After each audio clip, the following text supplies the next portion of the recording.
So welcome, Dr. Uma. Thank you so much for joining us. Thanks, Bernadette. It's lovely to be here and talk with you today. Awesome. And your work is such a fascinating niche that seems to be meeting a massive need in the world. Can you explain to us how you came to this niche of nutritional psychiatry? It's a long story, but it starts in my childhood, as do many things. But I'm happy to share it. Thinking back, firstly, there wasn't any grand plan to arrive at the nexus of mental health, nutrition, and the culinary arts. But when I think about my childhood, I was always surrounded by I was fortunate to be surrounded by good food and good mentorship and a lot of science and just wonderful amount of love and gratitude in my family. So my book is dedicated to my maternal grandmother, and I am actually a nursery school, preschool dropout. I refused to go, somehow got away with it, but I wanted to spend the time with my maternal grandma. And so from her, I learned, healthy eating habits. She would pick fresh vegetables from the garden, and I'd help her pick them and help her wash and clean, and she would prepare meals, and I would eat with my grandparents during the day because my mom is a double-boarded physician herself. She's now retired, but she was in medical school at the time. So the daytime I preferred to spend with my grandparents. And so from them, I learned yoga and meditation, healthy eating habits, delicious foods, spices, but also had in my family a lot of allopathic physicians and a couple of Ayurvedic practitioners. So there was this mind-body connection, this emphasis on both the science from the allopathic medicine practitioners, but also a real integration. So what I found thinking back is that when I went to study mental health and I learned about psychotropic medications, which are life-saving for many of my patients, but also have some devastating side effects, the question kept coming up for me, why aren't we asking more? Why aren't we asking people, what are they doing for exercise? Do they meditate? Do they practice any mindfulness? And, this was not really something that psychiatrists were asking. And so I decided to follow the traditional path and be educated that way, but also to include the questions that I cared about. But then, you realize there's a real gap in medical school because doctors, for the most part, most medical schools don't educate us enough on nutrition. Yet doctors are expected to offer these opinions to patients on how to eat this or that. And so I decided I had to dive deep into nutrition. But I will tell you that my trip to culinary school was really an ode to Julia Child, who's my food hero. And it goes like this, because I grew up in that large family, everyone cooked. My mom recognized that I loved science, so she taught me how to bake. But everyone else cooked, and so I was always tasting, but I really never needed to. So my journey in the culinary arts and cooking really began on my own when I began studying and had to fend for myself and cook for myself. That's where Julia Child comes in, because I was a very poor student and couldn't afford, cable television. She was on public television all over Boston. Actually, she still is. And I'd watch her and I'd think, wow, she can do it. I can follow my mom's recipe and get the spices and do this. And so when I realized, Bernadette, that Julia Child is actually known for her second career in the culinary arts, I realized, well, why not me? She did it later on in her life. I thought, well, I love this. I want to learn more.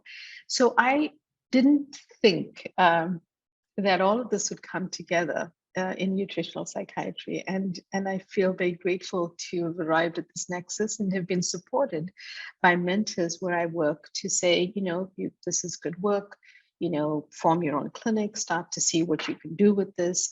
In other words, I come from a hospital that is heavily based in research, and they, I think, respected the fact that now there's an emerging amount of evidence around this. It's not mainstream, not every doctor's practicing this way, not even every doctor in my hospital is practicing this way. But I think people are interested. There's a hunger in the community to know more and to have more tools in the toolkit, which is what nutritional psychiatry does. So I told you it was a long story, but that's how I came to do it.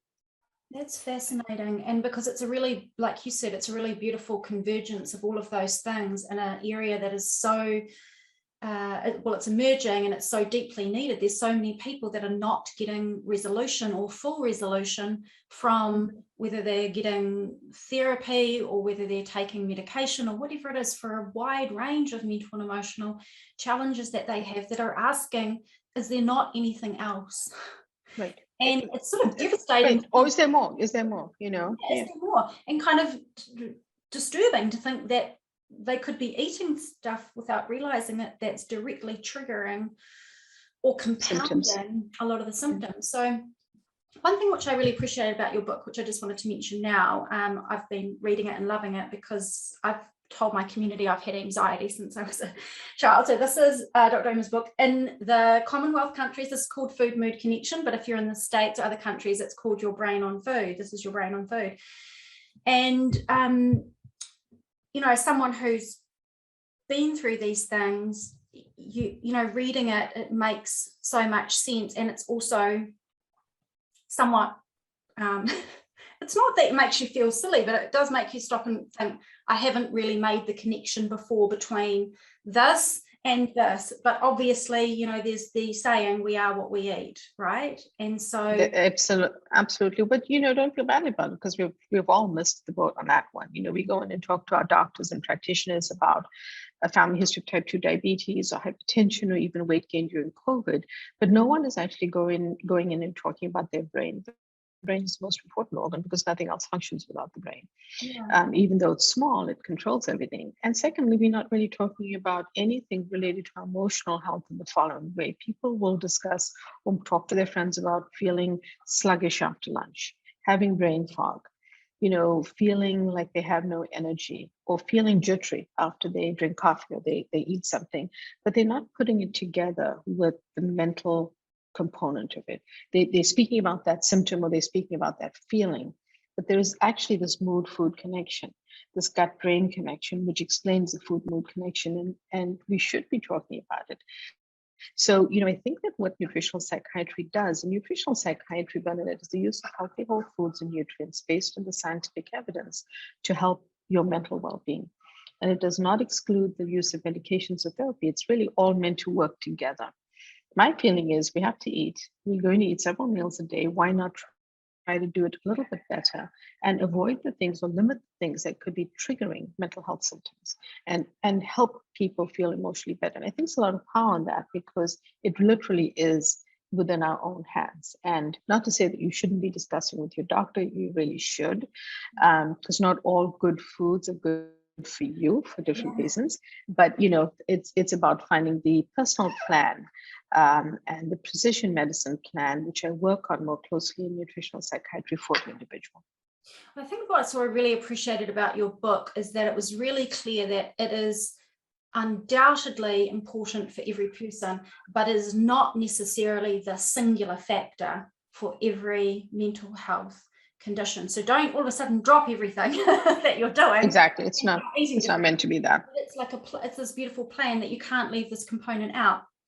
So can you explain for people exactly, for those of us that are lay people, your book beautifully describes it, but the actual foundation of how food interacts with the body, and then how it affects the brain and how that affects the mood, because there's a really clear connection, right, between the brain and the gut.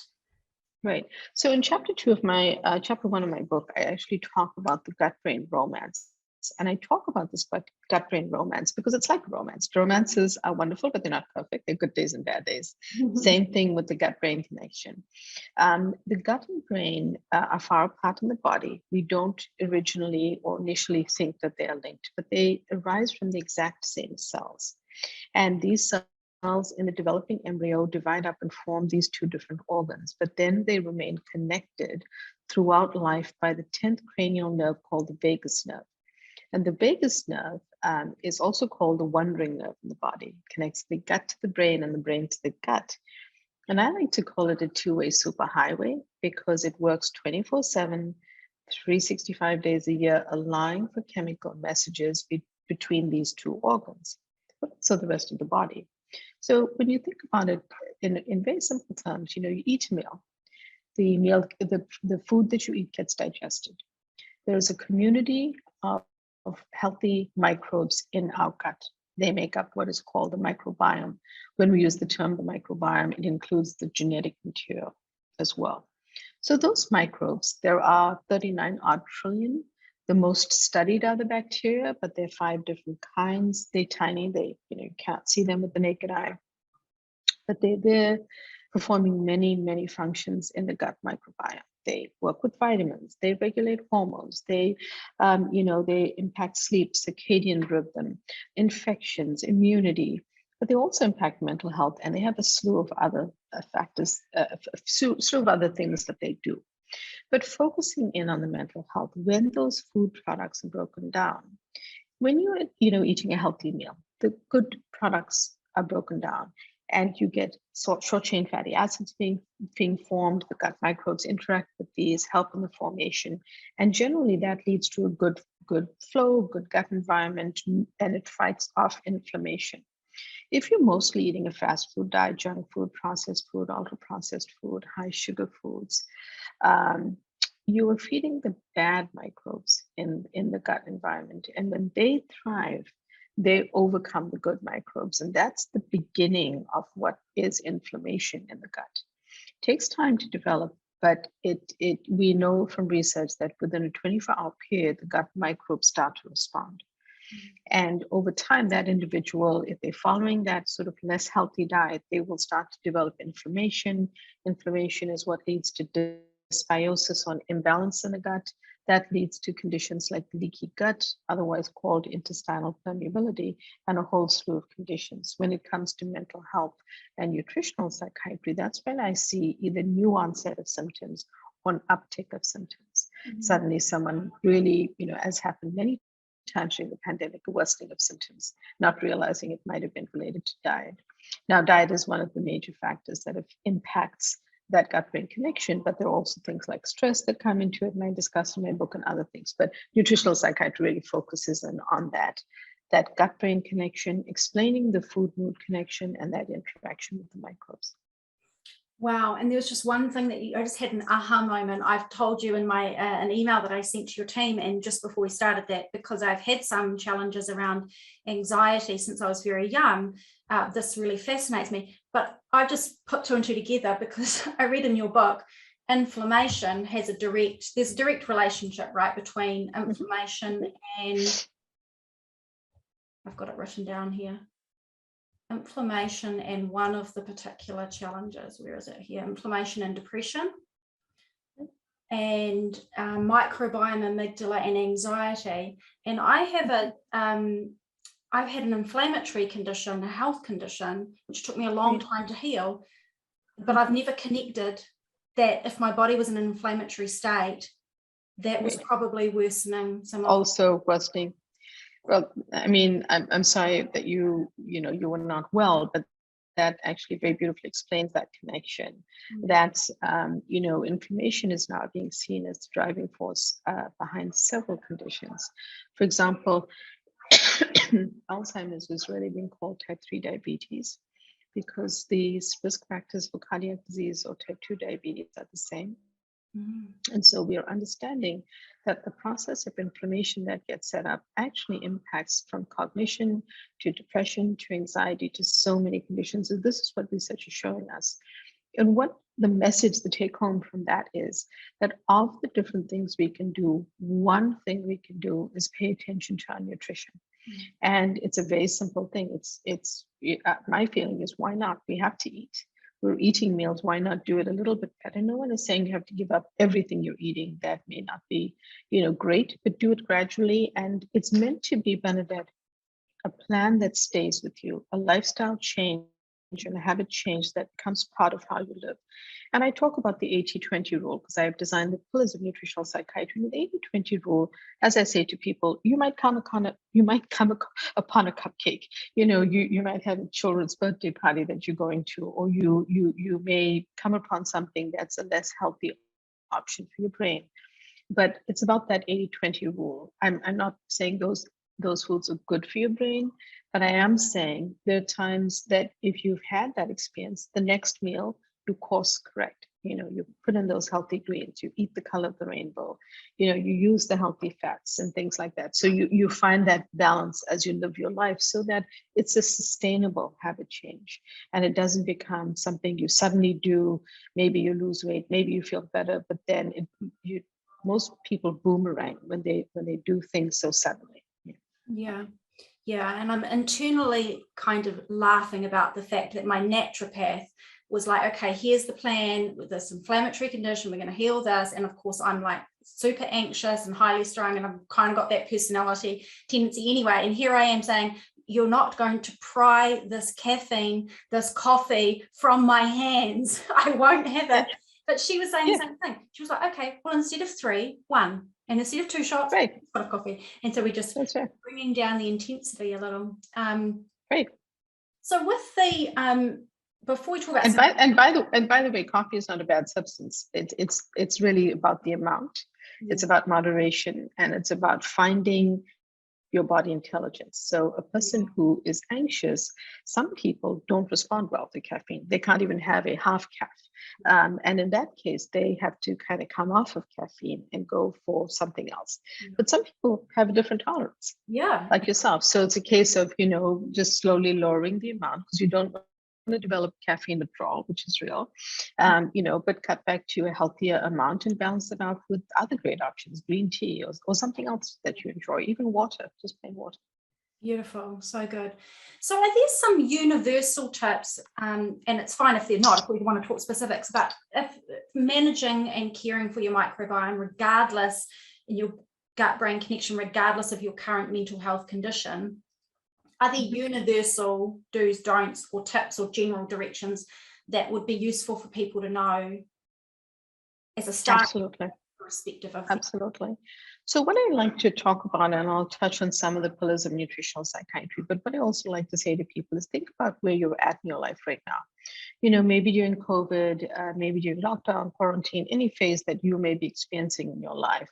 Think about something that you've developed, or maybe you've now returned to the office, so you have a hybrid work situation, but you might have realized, I'm stopping for ice cream every day. I'm taking the kids out for this treat on a weekend. And I always say treat in quotation marks, because it may not be a treat for your brain.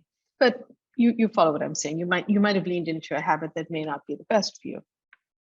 Start there, start to cut back, start to think, what can I do differently? What is it, is if you have stocked your pantry with a lot of cookies and a lot of candy, can you walk yourself back from that? Because a lot of this has happened during COVID. We can't ignore that. It's happened to many of us. So start there. Maybe you've been great during COVID and you've actually been eating healthy. There might still be something that's niggling at you, and start there with whatever that is. Maybe you're not drinking enough water.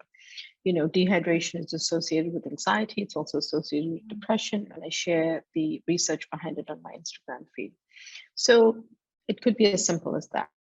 Another is simple things that people tell you, but you don't realize there's evidence behind this, and we're saying it for a reason. Eat your leafy greens. Low folate is associated with depression. And adding in leafy greens is actually rich in folate. So your lettuces, the greener the better. Simple, add several servings a day to your meals. Plus it brings back fiber and other nutrients that your gut microbiome need. The theme of it being feed those microbes. If you're feeding them, they're going to take care of you. A happy gut is a happy mood. So if you're giving them fiber, which is what they love to eat from things like leafy greens and other foods that I'm going to mention, that is supporting your gut health. And gut health is supporting your mental health. The other category is very simple. Eat the color of the rainbow. The plant polyphenols, which are the antioxidants in the plants, think eggplant, think bell peppers, think, green peppers, cucumbers, all these different colors. They actually have carrots, carotenoids from carrots, anthocyanins from blueberries. All of these have rich antioxidant and anti-inflammatory properties, great for your gut, great for your brain. So these are healthy substances. They are anti-inflammatory. Another one is lean into spices. One of the most overlooked parts of our kitchens are spices. Turmeric with a pinch of black pepper, great anti-inflammatory, great antioxidant, good evidence in mood disorders, helps anxiety. It's not going to happen overnight. Yeah. You've got to start to incorporate like a quarter teaspoon with a pinch of black pepper in a tea, a soup, or smoothie, add it to roasted veggies if you cook. and incorporate these things slowly, and several other spices that I go through in my book. So those are just a few things. And then the last category I like to mention is things like pre and probiotic foods, which people tend to overlook. They don't realize that prebiotic fiber is important for your gut microbes, and they can be obtained from garlic, leeks, onions, things we may be eating every day, bananas, oats, Jerusalem artichokes, several things that I list in my book. They actually really feed those microbes, and they're good for you. They're going to help your gut, they're going to help your GI system, they can help your any sort of GI discomfort you have. Now, the one caveat that is the people who have actual gastrointestinal conditions, ulcerative colitis, Crohn's, SIBO, IBC, IBS, any of those, they might already be uncomfortable. They need to work more closely with a functional medicine doctor and their gastroenterologist, because a high fiber diet may not be ideal for them. It may be more uncomfortable for them. So they've got to figure out that balance. But, many functional gastroenterologists actually think that gut healing goes a long way, even in those conditions. So I would just encourage you to have that conversation with your doctor. So, it really is almost about thinking, how do I have a happy gut?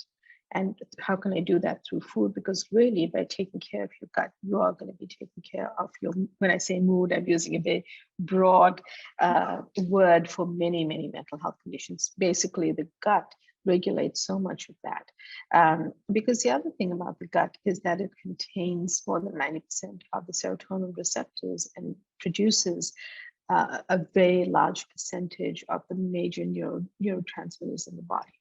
So it is a site where these are also made. And so, when it's important to understand that food is a lever. So food is something that we can make a difference with. It's incredible to know that that's where it's located in the body. It just really does make you realize that when you think your mental health is all up here.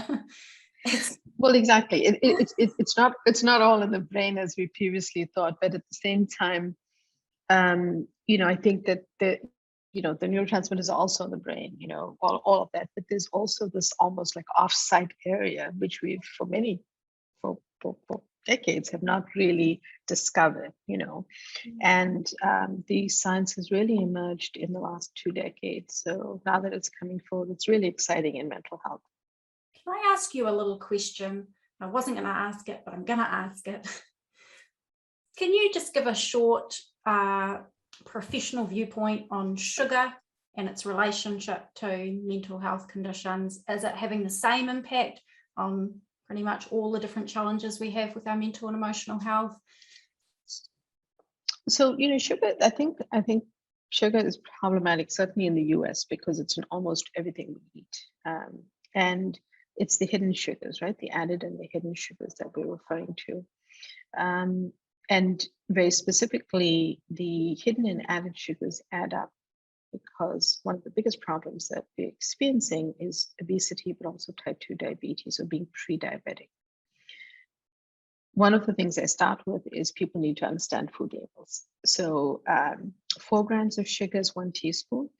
And if you're looking at a food label, whether it's a yogurt, which you think, oh, this is great, it has probiotics in it, but it might also have 8 teaspoons of sugar in a half a cup because of the fruited yogurts, right? So rather get a plain yogurt and add your own berries and some cinnamon for sweetening. So it's just a quick fix, a quick tip to change that out. Yeah, good. Sugar basically feeds the bad microbes and is pro-inflammatory in the gut.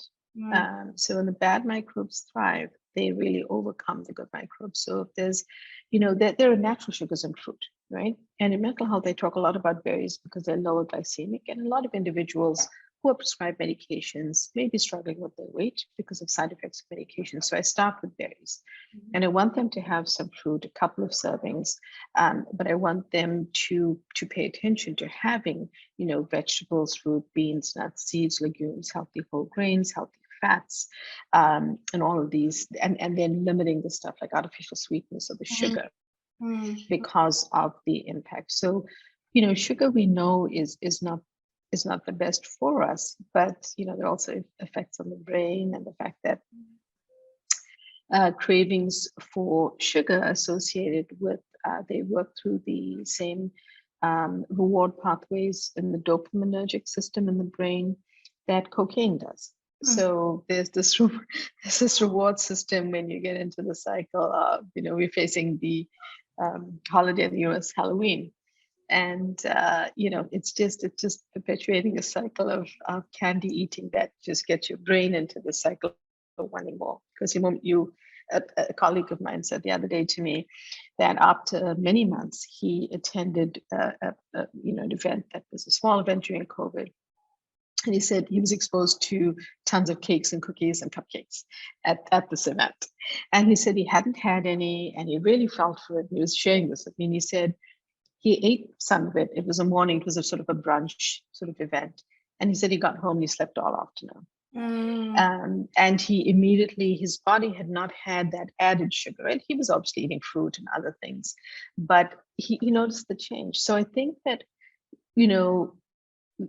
these are things we need to pay attention to now. And he's fine, and he'll exercise more, eat healthy on the other days. But I think it's about finding that balance for ourselves, and it's hard because sugar still, things that are sweet are very tasty, but at the same time, they're not tasty for our brain. They're not good for mental health. Yeah, and those of us that have had enough with the anxiety, or for some people it's depression, or for other people it's OCD, or whatever it is, it's like, yes, had enough. You're like I'm so willing to not have that, right? That's right. Do not have to deal with a compounding effect. And I think making that connection is great motivation for some of us to be able to make those changes. So that's where the book is super, super useful. And the foods that dull the mood, you sort of mentioned it earlier when you're explaining things, so processed foods, fried foods, fast foods, that kind of thing. Right. So processed and ultra-processed foods, shelf-stable foods that have preservatives, colorants, dyes, are all problematic for mood disorders. Processed meats that contain nitrates actually worsen mood. So a lot of the processed, lunch meats, deli meats and stuff, just look at the label or ask at the counter, look to see what's in it. Some places are a little bit more savvy and they're trying to avoid those preservatives and stuff. So that's good. That's good for us to know. The added and refined sugars that we talked about. Artificial sweeteners is another category that people overlook. There's some very new sweeteners on the market that are a little bit, better, and we're still looking at the evidence, and they seem good so far.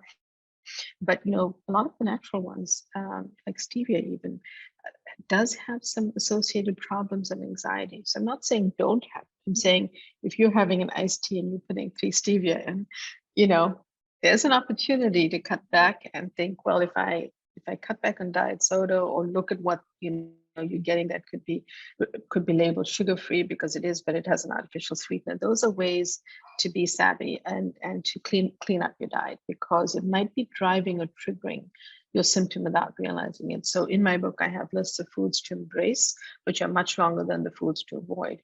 You sort of have to work through those lists to see the stuff that could be in your environment that you're not even realizing.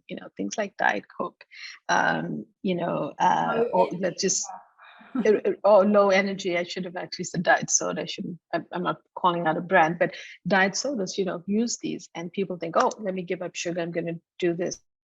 It could be a stepping stone. And if it is, and if it makes it easier for you, a family member of mine used to love drinking Coke, soda, and it had to be a gradual process from less to then switching to, I think it was either the Diet Coke or the Coke Zero, and along a continuum. And someone else that I know loved Pepsi, and had to cut back slowly. So it's not about the brand; it's about the effects that these have on our body and our brain, and how do we, taste them once in a while, but really consistently try to give them up if we can.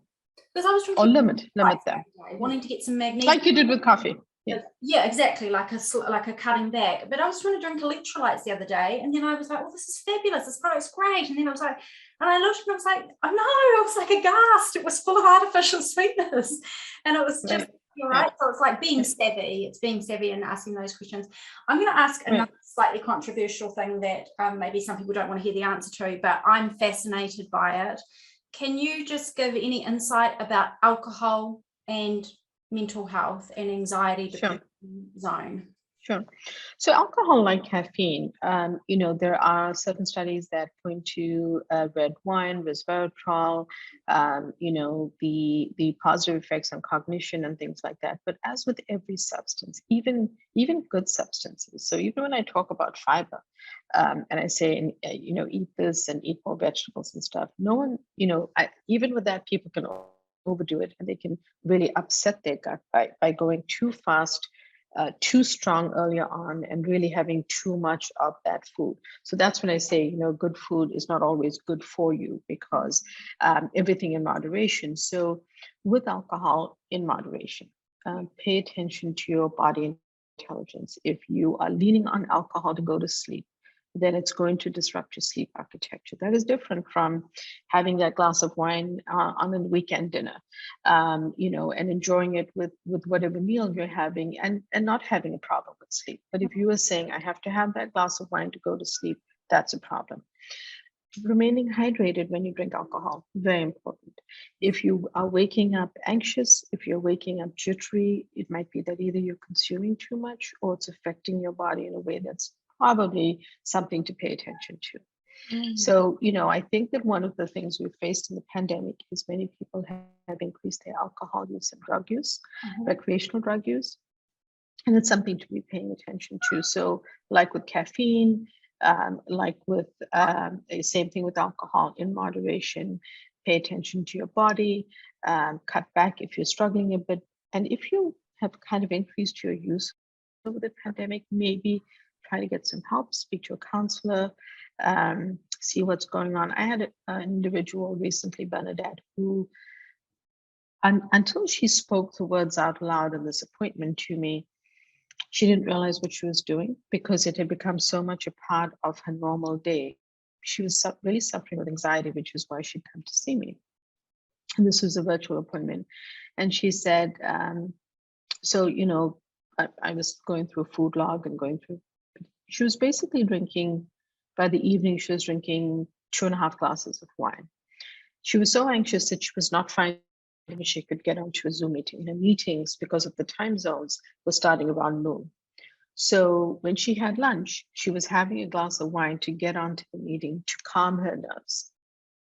So she would quickly drink that glass. She would get onto her meetings, work in the afternoon, and because her schedule extended into the evening, she'd have another glass of wine. And then before bed, she was having another half. So until she actually spoke about it, she didn't kind of grasp that she was doing this while she's actively working. Because the first thing I said is, but technically you're working during that time, right? I know you're working from home. And it sort of was this penny drop. So a lot of us have just taken on habits to cope, to go through a difficult time, handle anxiety, manage a low mood, people feeling isolated and stuff. So I think it's just about kind of having self-awareness of what's going on, and not judging ourselves, but saying, look, what can I do differently? What can I tweak? What will make this better for myself? It really starts with us. We have to do it. You can't do it for me, and I can't do it for you. And I do love in the book, which I highly recommend people get a copy of, that you have these little cheat sheets for each of the chapters. Actually dedicated chapters for people listening, for anxiety, for depression, for OCD. Even I noticed, I used to joke that I thought I had tendencies to OCD. Oh no, I think I absolutely did. When I was a child, I can see in reading your book. I was like, okay, I used to do that. Oh, I used to do that. Right. Interesting. But in the cheat sheets, it's really simple, because it's, okay, here's the thing that you're experiencing. Here's some really simple suggestions of things to include more of, and maybe a little less of these things. So it makes it really accessible. Like if someone just took one food to introduce and one food to reduce a little, that's going to exactly make a difference for them. That's it. So I love it. And I'll make sure that there's a link with this video when it goes out for people to get access to that book online, which is fantastic. Can I just also ask, is there a way that as a nutritional psychiatrist and with your background that you're able to tell when someone's mental health is going to respond to a nutritional component to the plan versus there's something else very obvious going on? Or like, do you integrate for everybody's plan? Because like you say, we eat all the time, so why not eat well? Right. How does that... It depends on Sure. I think that's a great question. It depends on the situation. And what I mean by that is from once I started my clinic to now, I have much more precision medicine involved in terms of a nutritional psychiatry plan that works for you versus the next person. And that's really because the gut microbiome is so unique. It's like a thumbprint for each one of us.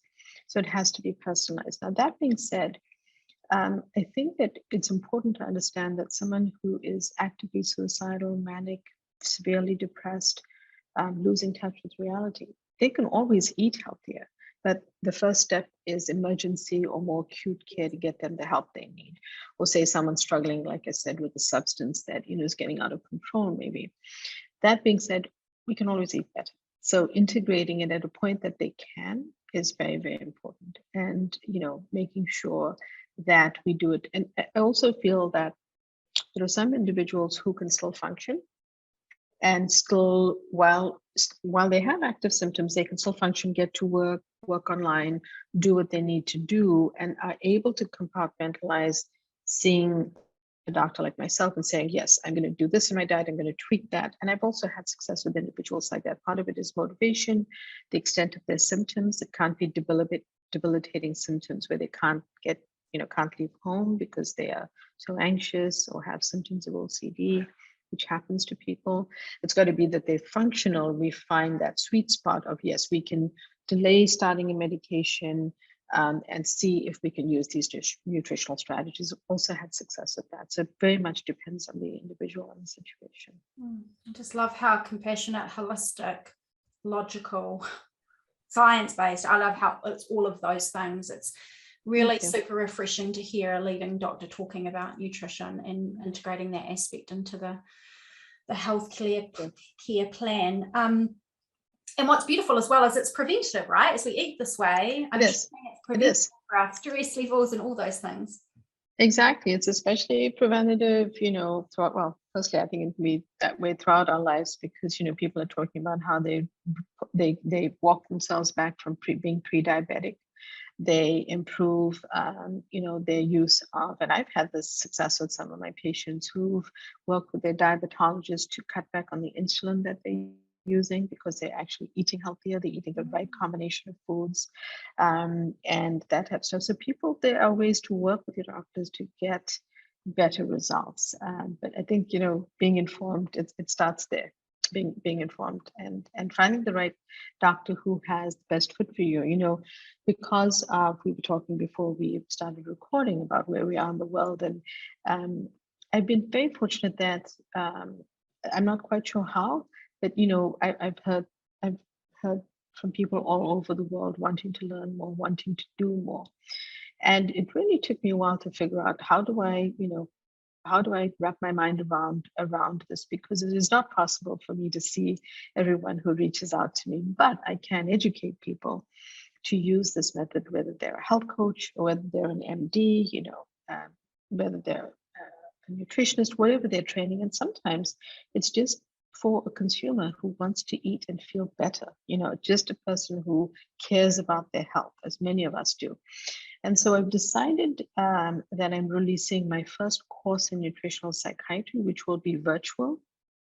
And that will likely be ready. We're spending a lot of time diving very deep into the content because we want it to be more than the book, and to we're adding a ton of extra stuff just to make it user-friendly, but also something that whether you just want to eat to feel better or you want to study this and employ these principles in your practice, you can. And so I'm excited about that because it's providing an opportunity to share it with more people, and also that they can share it with their communities through their practices or as a method that they employ as one of the tools in their toolkit with their clients or their patients.